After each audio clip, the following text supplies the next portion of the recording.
You're listening to Pop This, the podcast where two women talk about everything pop culture. Here are your hosts, Lisa Christiansen and Andrea Warner.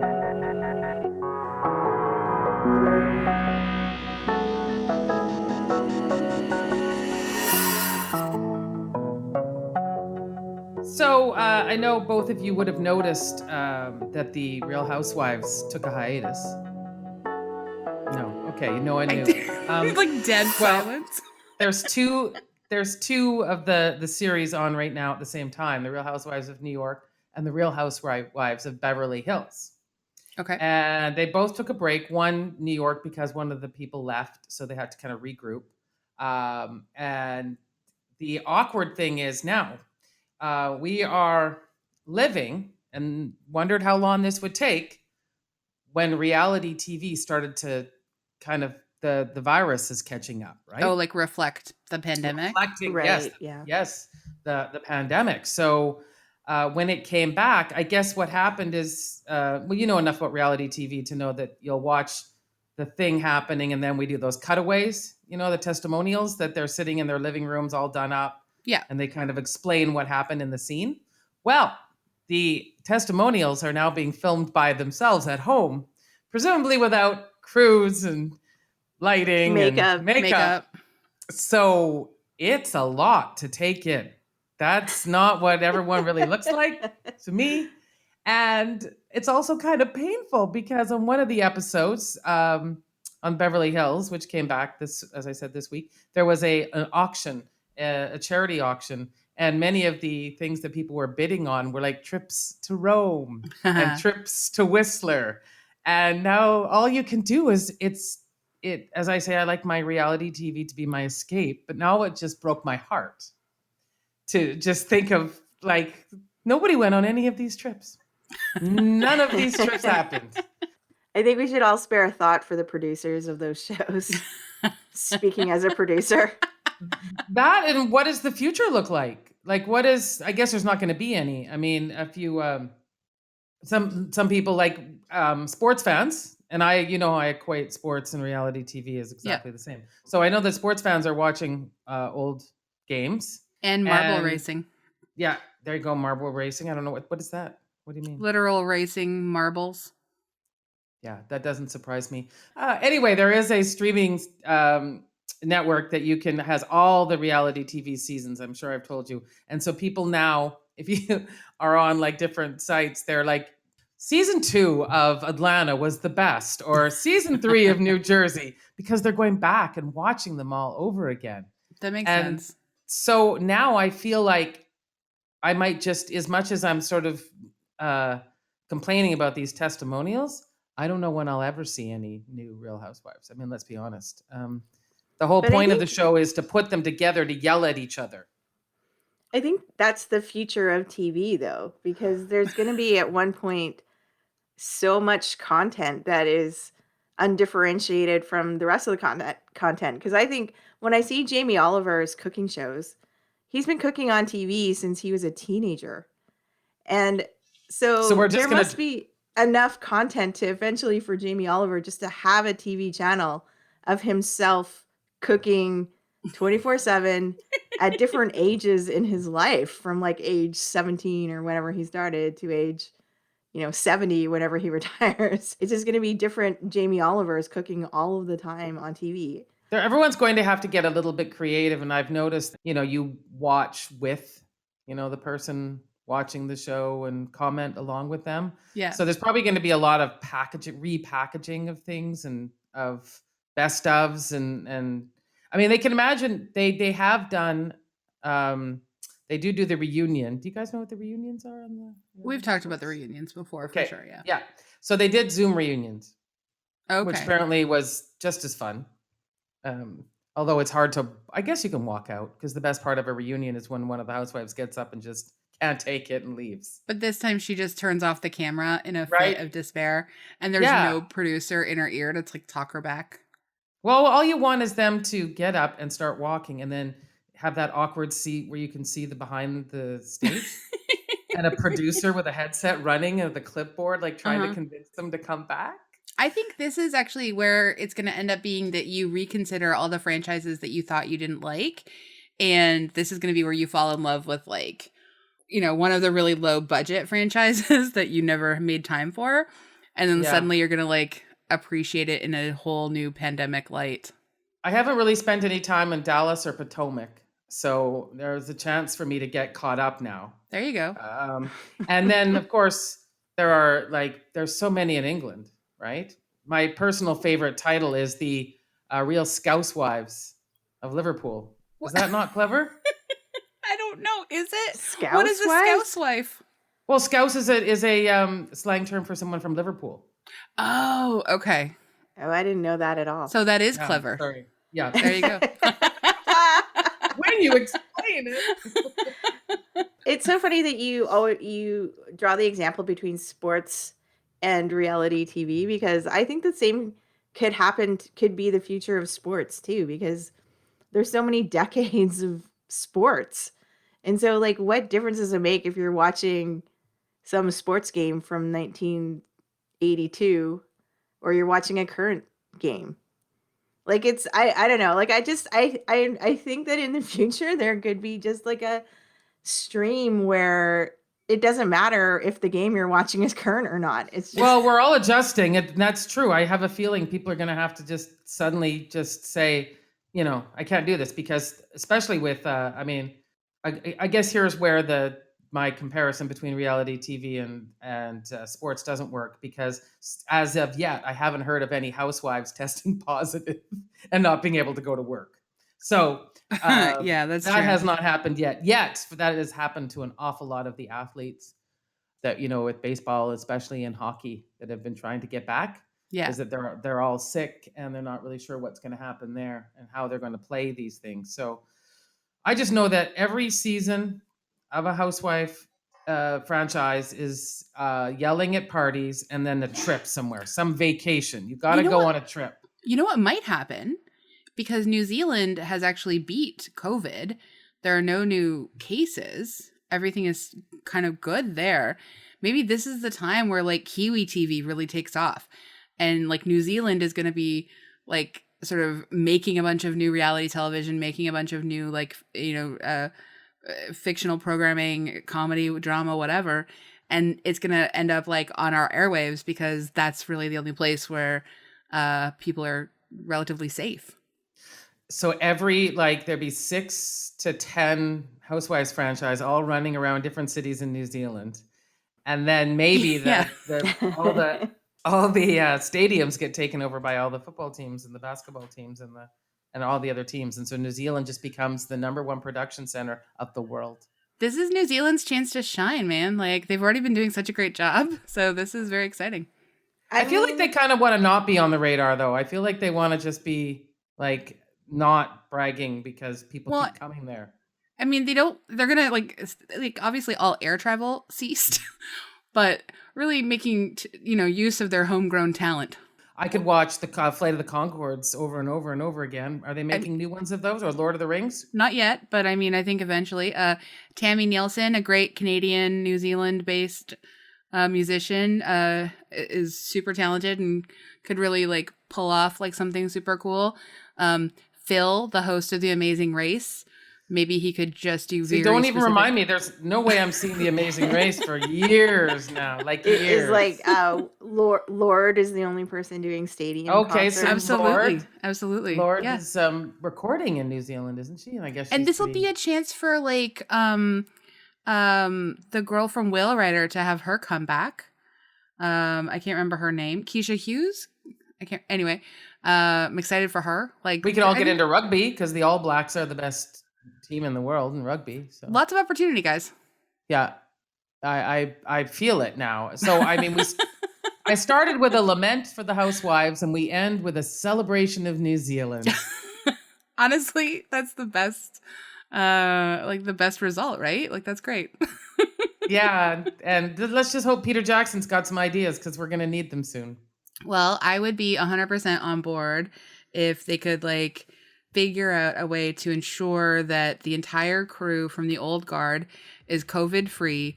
New Zealand lets them in so they can film part 2 immediately, and we could have Old Guard part 2 next year. So that's a real segue there, hey? Bravo. Yeah, Thank you. that's... Thank you.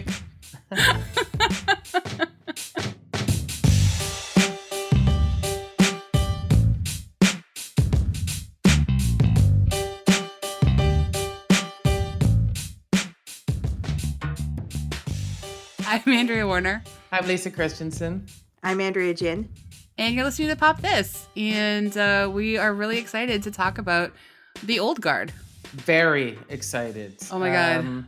So why are we doing this? Obviously, because it's a great movie, number one, which we didn't necessarily know going into it. But it's, this is sort of Netflix's big summer action blockbuster. It's led by women. And most importantly, it's the first action comic book film directed by a Black woman and the first one edited by a Black woman ever.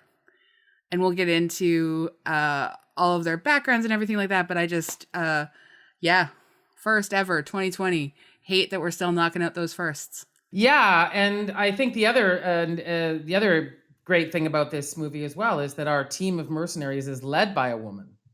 And so if there's an action fan dude out there that's like, super worried about that, having sat through an awful lot of action films, I just want to say everything's fine. There's a high body count, a lot of blood, a lot of weird injuries. Well, this podcast is one that caters to the worries of men. Yes. And I know they're listening. Well, seriously, actually they are, because we actually hear from... We've heard from our male listeners a lot recently, and they've all been very cool and very excited about what we're doing. But it's been nice. Surprising. I'm glad that we're not catering to you men, but I'm glad you're listening. Thanks. It's the only feedback we've gotten is from our male listeners recently. Well, in like the last month or so, not like ever in the history of the podcast. Yeah. Well, and I guess, and already though, that speaks, like I was already probably, now that I say it out loud, I feel bad because I don't know why I assume or think of an action film as this male domain. It should not be. And I watch them all the time. So, but they have a very male skew or something. I don't know. What would you say? I mean, I think the majority of them are marketed to men in the same way that comic book films are marketed to men. And like, obviously like we're all looking forward to a future that's like well beyond the binary and like understanding that lots of different people, regardless of their gender identity or their gender non-conforming identity, like movies. Yeah. But like for right now, it still becomes this sort of like substantive marketing element of the film is that like this is a movie that stars, a woman, it stars, two women really in the lead roles, directed by a woman, edited by a woman, and then we'll get into this farther along, but like 85% of the crew and like the tech crew side were women, which is completely unheard of. I've never heard of that. No. So this is actually like, this is very much like a fundamentally, course changing film for a lot of reasons. And so that's really exciting. And let's just say off the top, a really great movie. I had such fun watching this. I love it. I am a big fan of action films, especially the kind that have like the text of the city across the bottom. That's always one of my favorite. Paris or, wherever, like Berlin. When a movie has that, I feel like I'm in good hands. Like we've discussed our things, but Mission Impossible to me or Bourne Identity, I really like spy movies. I like people having these secret lives around in exotic countries, like James Bond and things. So those are my favorite. But yeah, I think this one managed to bring in that element, but also a real grit, a really hardness to it that wasn't fun. And I still appreciated it. Yeah. Before we get too deep into it, though, should we give the summary and the background? Yes, I can do that. I will cool. start. I'll do the background then. The Old Guard is a 2020 American action film directed by Gina Prince Bythewood and written by Greg Rucka. It's based on his comic book of the same name. The film stars Charlize Theron and Kiki Lane and follows a team of immortal mercenaries that go on a revenge mission. AG, do you want to read the plot summary, or would you like Isn't me it to? more of a rescue mission? Well, it's actually a revenge mission because it's a revenge and rescue. Yeah. Okay. Yeah. But yeah, you're right. It's both. Yeah. Okay. Anyway, who wants to do plot summary? I can do that. Led by a warrior named Andy, a covert group of tight-knit mercenaries with a mysterious inability to die have fought to protect the mortal world for centuries. But when the team is recruited to take on an emergency mission and their extraordinary abilities are suddenly exposed, it's up to Andy and Niall, the newest soldier to join their ranks, to help the group eliminate the threat of those who seek to replicate and monetize their power by any means necessary. Based on the acclaimed graphic novel by Greg Rucka and directed by Gina Prince Bythewood, The Old Guard is a gritty, grounded, action-packed story that shows living forever is harder than it looks. Amen. Yeah. Yeah. I'm also like all the things though, whenever you have these kinds of supernatural sort of powers, I'm always curious about like if you turn into a mercenary when you're like 80, do you look old? Like, is it a vampire thing? Because That's what I was wondering about this movie. When do they stop aging? Yeah, right away. I mean, I guess like when they reach adulthood? No, he said to Niall that she was going to stay this way forever. And Charlize Theron's character, Andy, when she identified that it was Niall, she's like, oh, she's just a baby. So I think it can happen at any time because Charlize Theron, obviously, like it happened for her when she was like, more in her like early 40s. Although, she passes for 30 for sure. But the other people all also seem to sort of like stop at whatever time this power was activated, and it doesn't really go into that the specifics of how the power is activated. Can you imagine if it was activated when you're like 80? So it's disappointing, right? Oh, that would be. What if it's activated when you first receive a life-threatening injury? You're about to die, you mean? Yeah, because that's interesting. Right? Like, yeah. Niall is, attacked really viciously, and obviously doesn't die. Yeah. So that might be like the case for the rest of them. So if you are hoping to join the Old Guard, get yourself into some kind of position when you feel like peak, like, health and hair. Because I do think that they also must have, definitely Andy has managed to keep a very fetching haircut throughout all of this. And I think that's impressive. I mean, she does have different hairstyles. We do see like that she had a different hairstyle over the years. So she's always trying to like sort of meld in, which is nice. I thought they paid like some good attention to detail on that. But so just, I love this movie so much. I kept thinking, oh my God, the performances are so good. It feels like all these actors are in a slightly different film, like not different from each other, but that they're in a even better film than this is because of sort of like some of the like slightly weaker points in the like narrative of it. And I think that those performances and like the detail that they put into making us care about these characters and fully fleshing out these characters elevates the story as well. And that's like, I just love it so much. AG, what did you think about it? I actually really love the movie too, and I don't usually watch or enjoy superhero movies. The thing that I maybe didn't like about it was the gratuitous violence, which is common in all superhero movies. But aside from that, like I felt that this movie has a actual plot to it that is interesting, and it's not like, it's about a character that is a hero on her own, and there's no kind of love interest that she's pursuing or has to help or something like that. And it wasn't pandering. Or was I wrong that Quinn was her? Is it Quinn? Quinn might have been her love interest. I'm not sure. I felt that. Did you?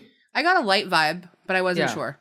Yeah, when they were kind of in that prison cell before she found out she was going to be trapped in that metal cage thing. I get the feeling for sure that like Andy is absolutely sort of a pansexual person, like based on Booker makes a comment at one point that she has been around lots of blocks, as it were, over the years.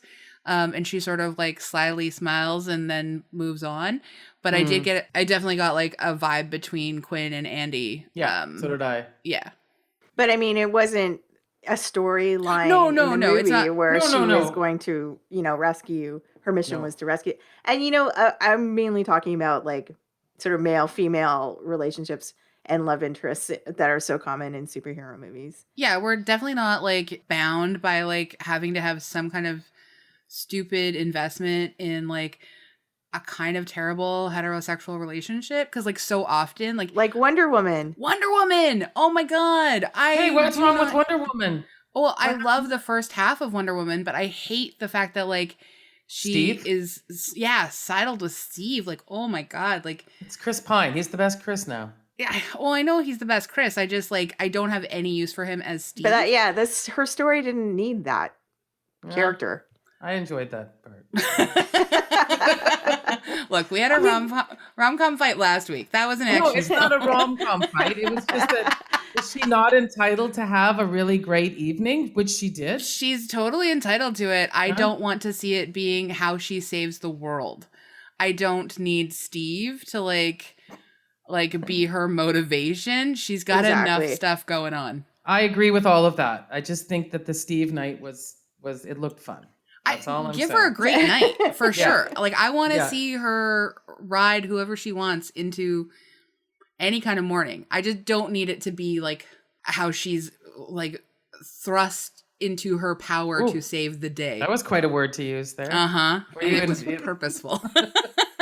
As an aside, I have been enjoying these paparazzi pictures of Chris Pine coming out of a bookstore, an independent bookstore in LA. You've seen those? Yes, I have. I like his beard. It's good. What kind of weird porn are we into now? Like this is what's happened. A man in a mask with the books from an indie bookstore in LA suddenly gets everyone woo.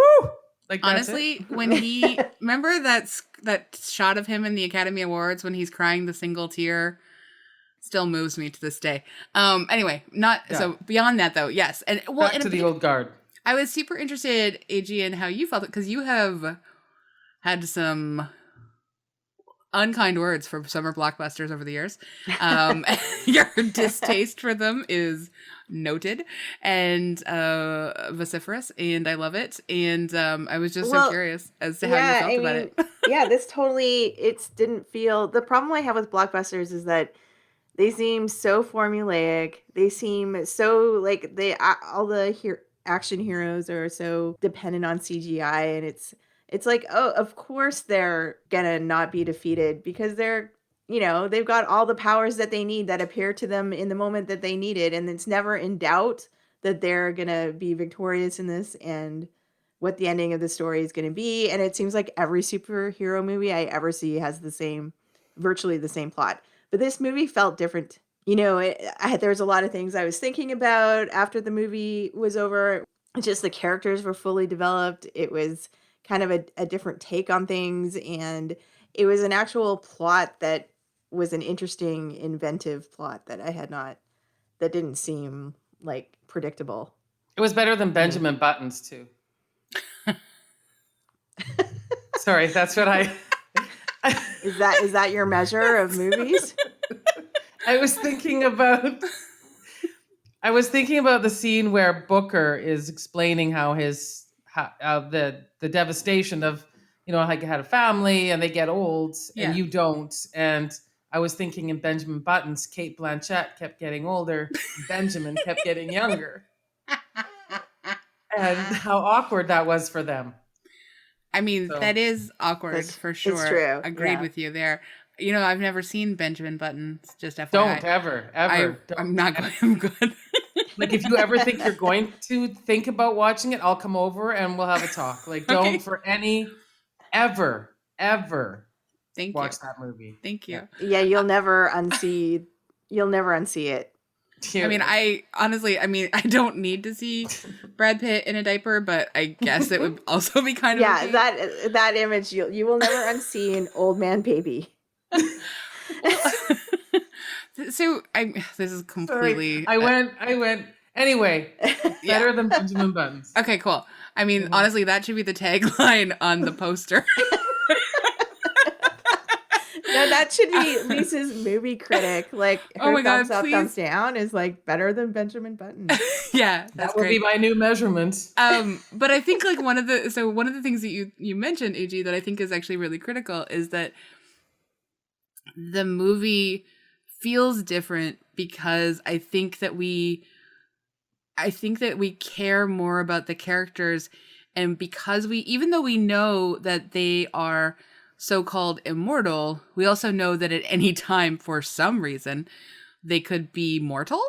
And And that's good because you throwing that in was helpful, because otherwise, as you said, where's the tension? Yeah. Where's the conflict? Like, what do we care, right? Yeah. And I thought that, and I also think like spoiler alert for people listening, the fact that you've got a sort of suicidal immortal who's so desperately unhappy that he turns on his team and sets them up for capture so that he can be put out of his misery. I thought that was a much more nuanced than just a typical bad guy. Like, we already have a villain who's like the capitalist scientist and, awful and cruel and heinous and doesn't care about violating people's bodies for money. But we've got this other guy, Booker, who like ends up, at the end ostracized and has to live 100 years on his own. And we know that that's actually such a terrible, cruel punishment. But it's accountability, and it's not ostracizing him forever. It's really just sort of like making him face what he has done, hopefully will grow. And that's just such a more compelling villain. I'm curious to know, though, that, so also spoiler, hopefully you've seen this before listening to this, is that Charlize Theron has now found out that she has lost her ability to heal. But does that also mean she'll start to age, or will she still be able to, like, because she's fighting, like she's in fighting shape, right? Like she still is a better fighter than 6,000 years of fighting will do that for you. But I don't know we'll have to wait for a sequel. Like, this is one of those movies that ends with like 14 cliffhangers. So, and that's good. But I'm curious to see where they take that or how they do that. And I wonder if she can't heal entirely, or if her healing process is just going to be much slower. And if she suffers like a really intense wound, will she not be able to survive that? But if she suffers like some sort of like slightly less, less catastrophic, like, decapitation's probably not gonna. Actually, you know what? We never talked about decapitation. Do they just pick up their head and put it back on? Like, how does that work? They also, so I had thoughts. I know we were thinking like, oh, you're still thinking about it. And yes, I think you can read the other comics, right? There are 2 or 3 other comics in this series out right now. I believe so, yes. Yeah. So I don't know how faithful they'll stick when they do the sequel. But I was thinking that the research their blood has already been drawn and all of those things, and that research is happening. So perhaps the buddy that's going to help them, who was originally turned on them, can help with the science. And she'll have one of those moral quandaries where she's like, do I want to keep doing this? Well, that was what it was. Going back to your original point when you started about sort of the premise of this movie, making us care about the characters more, A-dubs. I was thinking too, like it also immediately makes us as viewers think about immortality, because it's always like assumed by humanity that, like finding the fountain of youth or living forever would be like the ultimate goal for humanity, and that would be an amazing thing. But this kind of scenario does challenge that idea. Like, it could be quite miserable to be forced to live forever.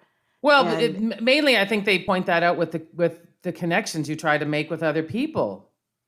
Yeah. Which is why you said the 100-year punishment is so horrible, because there's whoever you're going to be with, you're going to outlive and they're going to die. But it's also like, Andy, her character is totally disillusioned and exhausted from living forever, because she's done all these things and tried to save humanity so many times, and humanity just resists saving over and over and over again. Yeah, exactly. And she doesn't really necessarily see any difference she's made or any point to what she's doing. And I think that that's why she's kind of flagging a bit in this, like as a like her character in the storyline is I think she's tired and weary from being alive for so long and kind of wondering like, what's the point of all this? Well, I think they could take vacations. Do they not? Take like Well, they do. She had just been gone for a year, but I think like it's more about the existential dread of No. Yeah. And I think that like a lot of people are having, there's a lot of people who have been activists for decades and decades and decades, and I would assume suffer that burnout and ask themselves those questions and like feel like there's been no point. And that's sort of one of the sort of like those nice moments at the end where like they get to see all of the different ways like through history they have sort of made a difference and like have this sort of like record that reflects how they've operated in secret. Like that was kind of like a nice moment that like maybe a different kind of film wouldn't necessarily have given us. Like this movie is very interested in giving us as much humanity of these mercenaries as humanly possible. That's what I also liked, because I thought there's something gross about how many movies I've had to see where people get special powers and the first thing they do is like boobs or, like Jim Carrey movie, right? There's always this, I can do anything I want. And they go act like a complete jerk, right? Yeah. Like, and I'm so embarrassed. It's so childish, it's just so childish. And so it's just, I think that the fact that this is a movie about how it's a lot to be immortal. It's a lot to feel that you owe, humanity your contribution to save them, even though they mostly show up as garbage to you all of the time, over and over again. Also, I have to say that another way to always pick out the person who's going to be the baddie is the hoodie with a suit. That is definitely... Oh, 100%. That's such a classic. I love that every bad guy of the last 20 years just looks like Mark Zuckerberg. Like, yeah, exactly. It's perfect. It's perfect. Yeah, just put him in a robe. Did you know he was also Harry Potter's Dudley, right? Yeah. Have either of you ever seen a show called Outlander? Yes, I have. I have not. Some of it. Yeah, not the whole thing. Because that's like something where the character discovers how to time travel. And she decides to go back in time to like pursue a romance. Like she could go back in time and kind of choose to do anything. Well, no, she's fighting with the Scots though too, isn't she? But I mean, that's like a sidebar. Her purpose is to go back to bone this dude. I'm not going to judge. I am not. Lisa's like, look, it's like been quarantined for a while. It's the whole series is just that. And I mean, it just does make, I don't know what else you that's want. another one of the things that's like, oh, if you had the ability to go back in time, like what would you do to try and... She doesn't really have a choice, though. I didn't think she had a choice. I thought she's always going... She seems to always be able to go back to when this dude's alive. I don't know. But it wasn't like she was setting a dial, like on a time machine. I guess it's just a coincidence that she's going back to this specific dude's life. Yeah. I don't know. And I think you'd call that a happy coincidence because it seemed very, very, very compatible. Anyway. I've never seen it. I'm so sorry. One of the things that I've really loved about this movie as well, and I think I think that this is something that is happening behind the screens or behind the scenes, excuse me, and I think it comes through really well. So there is this relationship between Gina Prince Bythewood and Tara Lynn Shropshire. And Tara Lynn is Gina's editor. They've worked together for a very long time. So just to give people an idea, Gina is the director. She did Love and Basketball long time ago. She's done like several other movies as well, but she really hasn't had as many opportunities as other directors might. And there's lots of reasons for that, but primarily she is a Black woman in Hollywood, and Black women in Hollywood get very few opportunities, even though Love and Basketball is a great film. Mm-hmm. I remember us talking about it when we had like our sports like decathlon. We do sports. But so Gina and Tara Lynn have worked together for a really long time, and when Gina got the sort of Skydance Productions loved Love and Basketball, and they asked her to bring sort of like that her sort of lens to an action film to give it like just more depth and have more meaning. And the first person she tapped was Tara Lynn to be her editor. And so one of the things that she was talking about is like, this is a quote from a Variety interview between the two of them. And the interview is so lovely. I encourage everyone to go read it, because it's just like, it's sort of like just, two people who are friends and professionals and who trust each other and have made a point of helping each other get better and better and better over the years. Anyway, so just one of the quotes from Gina. As a woman, you're getting this opportunity, and as an artist, you're jumping into something new. There are things I'm learning on the fly, and first thing you do is surround yourself with great people. I needed the trust to be able to get those daily phone calls that I get from Terry after she's watched the dailies. She'd say on a rare occasion, I don't think you have this, and I'll believe her. But I think that's like, you want people who are going to make you better, and like, that's that kind of friendship that, it's a friendship, but it's also a sort of peer relationship, and particularly in Hollywood, where a lot, particularly Black women and women of color, don't get second chances if they don't like nail it, and there's that burden of perfection, so I just love how much that they sort of like built their own team. And then it goes on to talk about how the post crew is 85% women. And Gina immediately says, like, that's all Terry. Like, Terry put together that group. And, Terry says, look at people like Gina and Ryan Coogler. It's about these directors who give us the opportunity to show people what we're capable of. And for those directors like Gina to give you the opportunity to show you that talent. And I don't know, I really love this relationship. And I think that the heart of that relationship is felt in this movie, which is one of the things that makes it feel more substantive.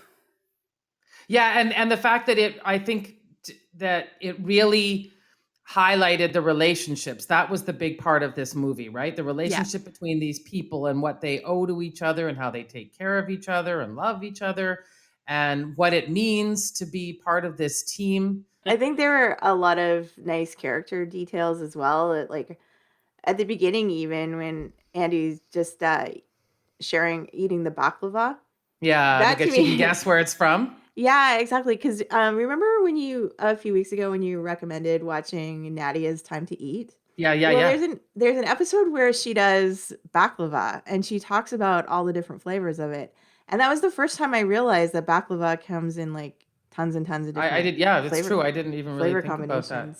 The only type you normally get, well, like I live in Greektown, and there's sort of like a common one you get is like nuts, walnuts, and honey. And but yeah, and so that watching Nadia's Time to Eat made me think about baklava more, and then seeing this movie was like, wow, like baklava is really coming into its own right now. It's having a moment. You've heard it here first, everyone. Yeah, it's the dawn of a new baklava age.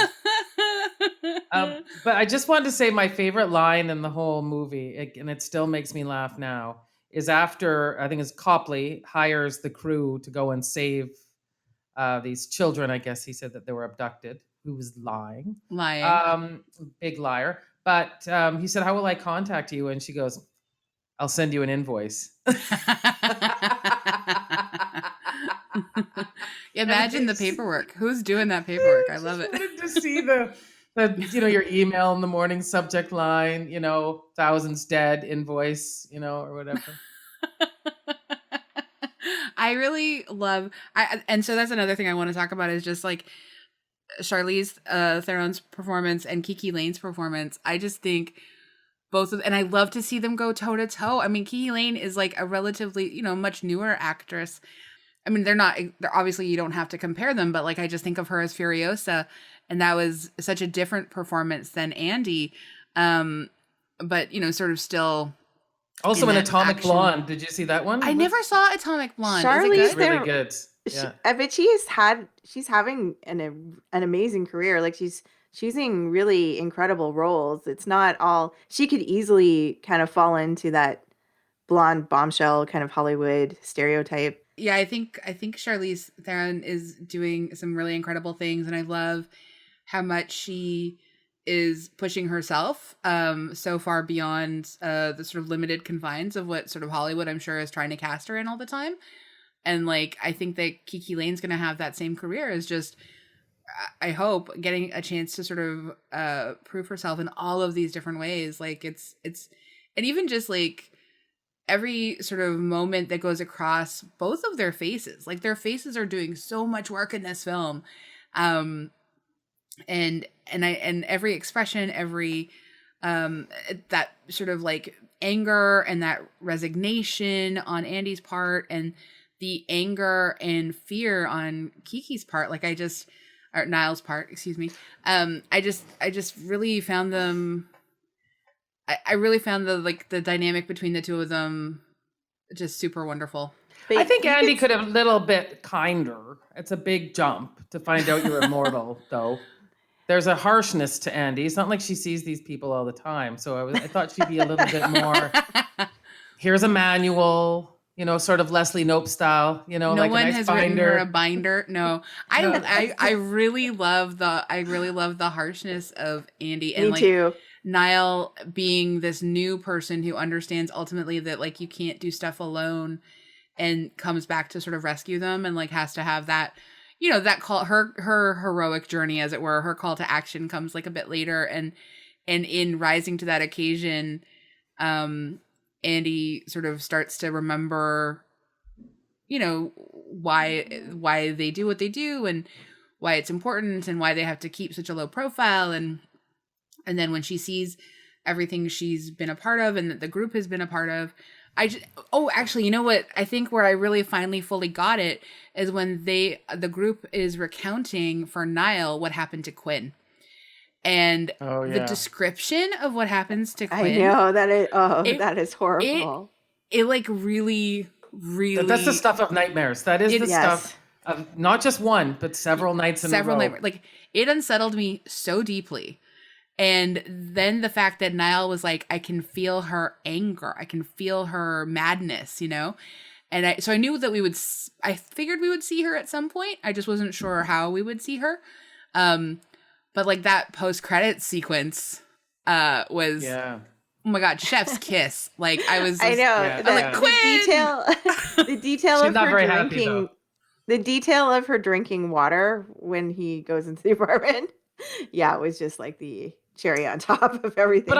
But I do think one other note too is that if you do have an action film with women, I do think there are certain things that will come up, and showing these two women together going through history, constantly being burned at the stake or whatever other thing you can do to women. I thought that was a really interesting thing to add to the story. This is what it would look like for a woman going through this journey. Yeah, I thought that was really smart, and particularly that it was like the witch trials that took them down, and I thought that was really brilliant. I mean, we don't see how Andy escapes, and we don't see ultimately how Quinn escapes, but actually, like over and over again, and this is one of the things that Linda Holmes points out in her review on NPR, is that I want to like sort of quote it. And this is sort of what you were speaking to before, AG. It's a story that's partly about the attrition of your spirit that can come from being very literally a survivor. And particularly because new recruit Niall is a Black woman, and two of her teammates are men who fell in love after being on opposite sides of the crusade. Which is a great element too. Oh my God. Yeah. There's additional subtext here about the churn of violence and the costs of enduring it. Moreover, in a world seized with emergencies that activists are scrambling to address, it is frustrating enough when you feel like years have passed and all the attempts you have made to improve the world have come to nothing. What would it be like to feel that for centuries, for longer? That I think that's such a really significant point. And I mean, but then also how I just loved Nikki and Joe so much and their relationship when And we that first see them. speech. When we first see them spooning and sleeping in the like little whatever, I can't remember if it's a cave or like a wherever they are, and I squealed and I was like, oh, are we gonna have like an LGBTQ like representation here? Like, is this gonna happen? And then we did, and it was so great. Yeah. Like, it would be way less lonely to go through history, hundreds of years, if you're with someone you love, but also then to have to survive, like go from like where two men being in love is not a big deal through everything else where it's a huge deal. Yes. Yeah. Like that particular journey is, man. Well, no, they definitely did focus. Like, so I was saying, I thought this was much deeper of a movie rather than just that boring, I'm immortal, look at me, I can jump off buildings. The cost of, keeping the friendships together because it's all they have, like your own community that you can, that you can rely on, that understands you, that accepts you for who you are. But then, then you go out and meet other people and they die on you and you close yourself off from that relationship. You say, I'm not going to do that again. I can't do that again. And then what does that cost you? Yeah. And then politically, all those intersections of identity is like, it's just, there's so much going on in this movie. But I really loved that. I really loved the scene when Nikki and Joe are, being taken and the like homophobic cop is just like sneering about his boyfriend. And the speech is, it's not like, it's not the most like perfectly written speech, but it really works because the actors are doing such a good job with it. I know. And then they have the kiss and it's just like, it's perfect. Yeah. Like I think the actors are doing just incredible work with a script that doesn't always rise to the occasion, but sets out these story beats that allows us to have these moments. So he like Greg Rucka has done a good job. And I think it's great that like he wrote the books and gets to write the script. That's great. There were like some clunky dialogue moments and I was just like, all right, fine. I feel like with these, like I was actually really hoping, I didn't know it was just a movie. When I first heard about it, I was hoping it was a series because I feel like it would be such a great series. I would love to have seen it like that. So, but it looks like we'll get many sequels probably. I think they've already signed on for the next one. I think they're saying it's envisioned as a trilogy. Yeah, oh, okay. But I feel like it's one of those that's going to get better. That's my feeling because these characters are just like, we just kind of got to know them. Like it was a very quick movie. Yeah, it's still 2 hours though. Like that's like, I mean, Is it? none of it, it's 2 hours. Oh, yeah. Geez, like it felt didn't a lot feel right. fast. No, it didn't. And you know what is so wild is just, I can't believe how much I care about Quinn when she got like maybe 4.5 minutes of screen time. Yeah. Like I really I want to know more about this character. I want to spend time with her. I thought the actor did an amazing job with like what very limited screen time she had. And I have never been this excited about a post-credit sequence.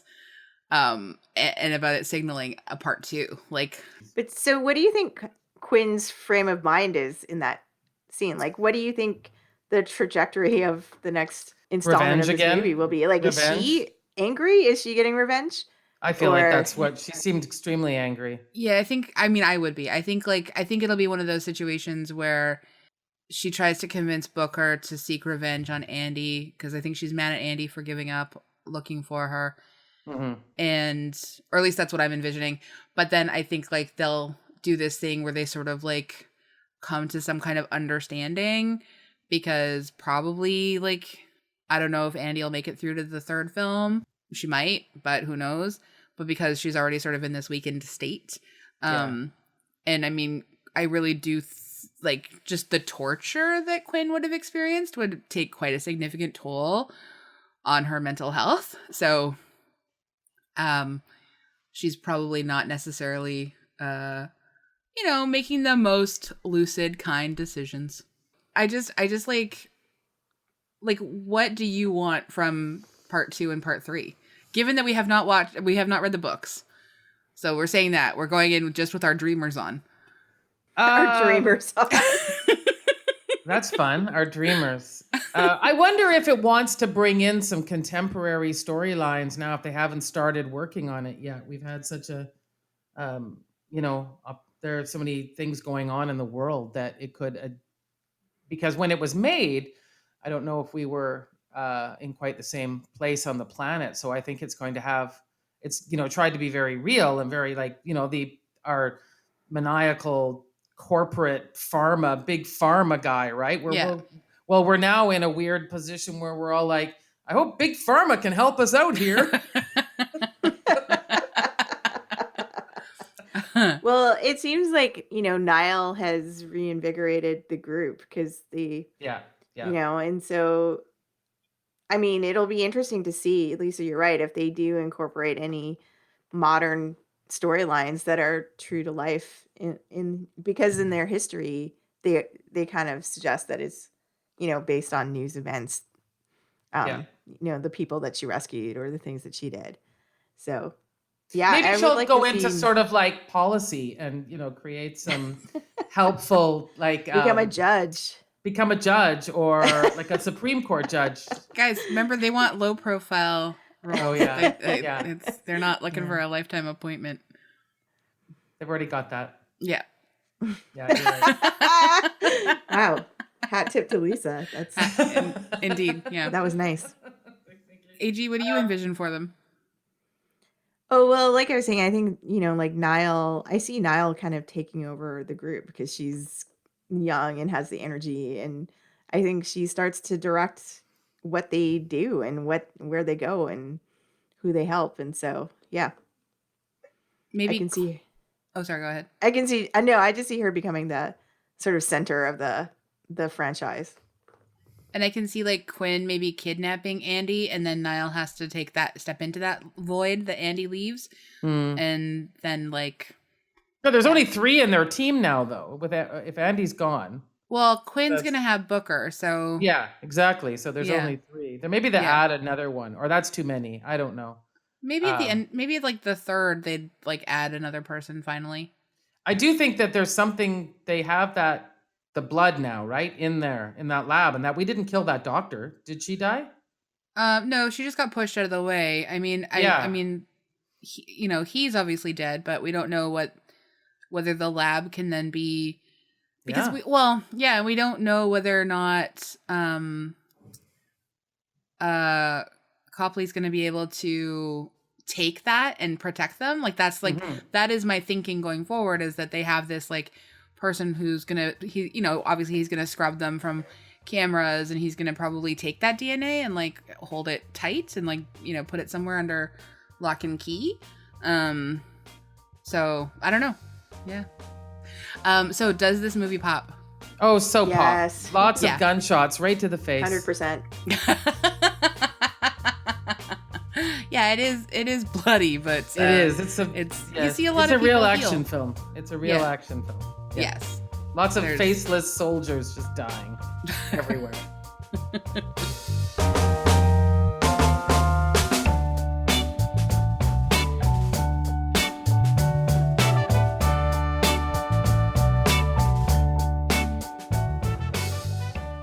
We also love to leave our episodes on stuff we recommend. So, Lisa, do you want to go first? Sure. So I have just started watching the HBO documentary, I'll Be Gone in the Dark. Yes, I just watched the first episode the other day. Yeah, so this is the Michelle McNamara. She had her book released posthumously. She died tragically 4 years ago, and she was working on a book about the Golden State Killer, who has since been caught. Her book has since come out. This is a documentary. So far, I'm gathering from the first episode, is about her and her work, and also these really interesting people who are so into crime that they not only just like me or you listen to, true crime podcasts, they actually become investigators on their own and, share information. And, this, so the story has got so much going. It's so interesting. And I listened to I think a podcast recently since the Golden State Killer was arrested that went He actually really pled guilty. Yeah, that went into his past. Oh yeah, it was called The Man at the Window. It's very good. You listened to it as well. Yeah. It's from Wondery, I believe. Yeah, so it fills in all of these things as well, if you've already heard that. But I do think getting into the mindset of Michelle, and it's rather heartbreaking because her husband was Patton Oswalt, and so he's quite a figure in this, and so it's there's such a sadness that she's gone, and how much passion she had for this project, and also again being involved in a story about the shifting views of women in rape. The first rape taking place, I think, in 1976, when not a big deal, like, not the same way it is thought of now. So really good documentary series. Yeah, I'm interested to see where it goes. And Michelle McNamara is I read that book. I read it when I went on vacation to Hawaii. Oh, and we were staying in a little place that had 2 sliding glass doors. And I could not, boy. man, I could not read that at night. I had to only read it in the day. And I think particularly about the Michelle part is just, she's such a talented writer. It's a really beautifully written book. She only got through 2/3 of it. And then her journalist friend and her co-researcher finished it for her. And one of the earliest things that she writes, I think in the foreword or maybe in the first chapter, is that she, ever since she started doing this, researching this case, is, I think I'm going to misquote her, but basically that she always has a scream lodged in her throat. And this anxiety for her around this case, I believe, contributed actually to her death, because she was taking sleeping pills and had, I believe, overdosed. And she also had an undiagnosed and unknown heart condition. So anyway, heartbreaking on a lot of levels. But she also really cares about the victims, which is a sort of like what you sort of want to see in something that's true crime related. And Man in the Window really cares about the victims too. Yeah, exactly. Yeah, I agree. So 2 good companion pieces. Also, what's interesting is Crave is just, the Canadian way to watch it on HBO is that it's 1 episode per week. Yeah. Mine is also on HBO, and it also deals with sexual assault. But mine that I'd like to recommend this week is I May Destroy You by Michaela Oh, yeah. Cohen. Keep hearing about this. It's one of the most I've been amazing... watching that too. Oh my God. It's one of the most amazing things I've ever seen in my whole life. She's... Series or a movie? It's a series. Okay. And it's up to episode 6 right now. It's 12 parts. The UK is a month ahead of us, so I think that they've already seen the ending. But it's so powerful. It's so genius. It's obviously very dark, but it's also very funny in places. And it's all about consent. And so there are, all the caution warnings in the world. There are multiple, at least so far, multiple cases of sexual assault. But the consensual sex scenes are among my favorite that I've ever seen, and particularly one, just the most groundbreaking sex scene I've ever seen in my entire life. And I won't spoil it for you, but once you get there, you'll know it. And please think of me. And think of me. And should I think of you, or should I think of Outlander or Wonder Woman? Think of me in this particular sex scene. You'll think of me. Okay. And just send me a little DM and just be like, let's talk about this sex scene, because it's fantastic. Anyway, and also just read every interview you can with Michaela right now. The really brilliant one by E. Alex Jung is as fantastic as you've heard.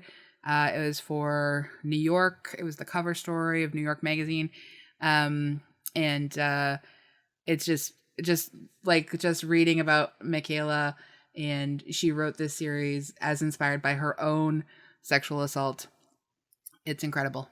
Have you seen her other series, Chewing Gum? No, and I'm so mad that I haven't seen it. It's really great as well. Yeah, I definitely watch that. Yeah. Anyway, I think we should do I May Destroy You. Okay. At some point in the future. Yeah, I like that idea. AG.